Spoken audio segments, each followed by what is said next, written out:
So, nagsimula siya sa silent quitting kanya nung simula eh. Diba? Alam mo yung silent quitting? Yung, hindi siya bumibitaw, hindi nakikipag-iwalay, pero binibigay niya sa'yo even less than the bare minimum. Alam kong mali na.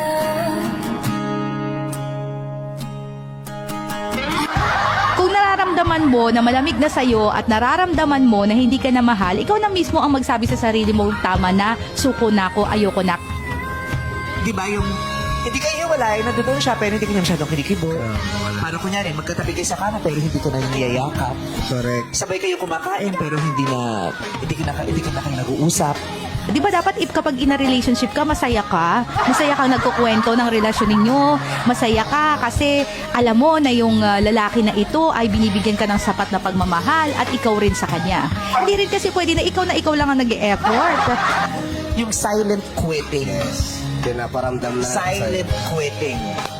Yung, parang sa trabaho, yung ayaw niya na nung ginagawa niya, pero hindi pa siya nagre-resign. Pero pag nasa trabaho siya, hindi na siya nagpa-participate. Pero pumapasok siya.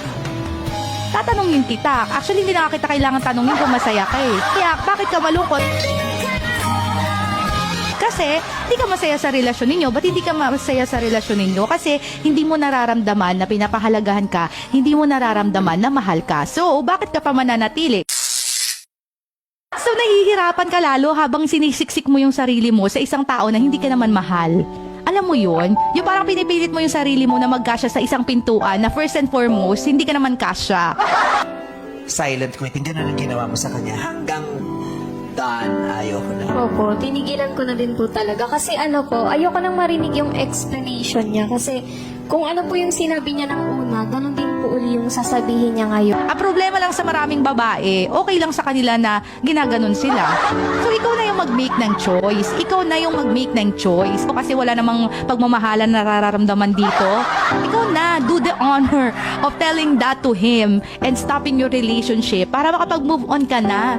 Kasi, mayroon na siyang napatunayan para sa sarili niya at yung nararamdaman niya that moment, ayaw niya nung nararamdaman na yun, kaya I quit. Opo, meme, ganun. Ganing siyang klaseng tao yung... Diba? Para kapag nakapag-move on ka na, may chance kang maging masaya. Kapag nag-start ka ngayon to say no, may chance ka na makapag-move on. At kapag nakapag-move on ka na, may chance ka na maging masaya. But if you stay on that relationship na hindi ka naman mahal, kahit kailan wala kang chance na maging masaya. Gets mo? Mahirap, nakakaiyak na malayo sa isang taong mahal mo. Pero mas nakakaiyak manatili sa isang relasyon na hindi ka naman mahal. Gets mo?